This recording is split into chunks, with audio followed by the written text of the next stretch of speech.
Television ન્યૂઝમાં આપનું સ્વાગત છે। બોટાદ ખાણ ખનીજ વિભાગે ખનીજ ચોરી મામલે દેવળિયા અને માંડવધાર ગામે સપાટો બોલાવ્યો। બોટાદ ખાણ ખનીજ વિભાગના ખનીજ ચોરી મામલે દરોડા પાડી સપાટો બોલાવ્યો। રાણપુર તાલુકાના દેવળિયા ગામેથી અને ગઢડા તાલુકાના માંડવધાર ગામેથી કરોડોની ખનીજ ચોરી ઝડપાઈ।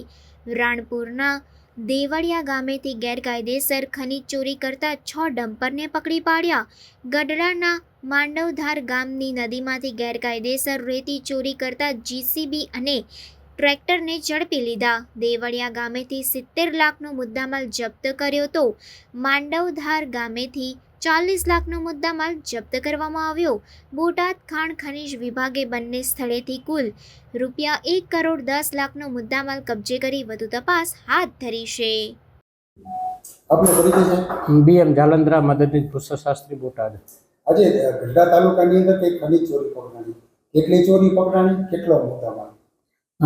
આજે ખાણ ખનીજ બોટાદની ટીમ દ્વારા ગઢડા તાલુકાના માંડવધાર ગામે ઘેલો નદી પટમાં આકસ્મિક તપાસ કરતા એક જેસીબી અને એક ટ્રેક્ટર મળી આવેલ ને તેઓ દ્વારા ખાણકામ કરી અને વેચાણકર્તાનું ધ્યાને આવતા બંને ગેરકાયદેસર હોય 40 લાખ જેટલો મુદ્દામાલ જપ્ત કરી અને ગઢડા પોલીસ સ્ટેશન ખાતે અટકમાં રાખીને આગળની કાર્યવાહી હાથ ધરવામાં આવેલ છે।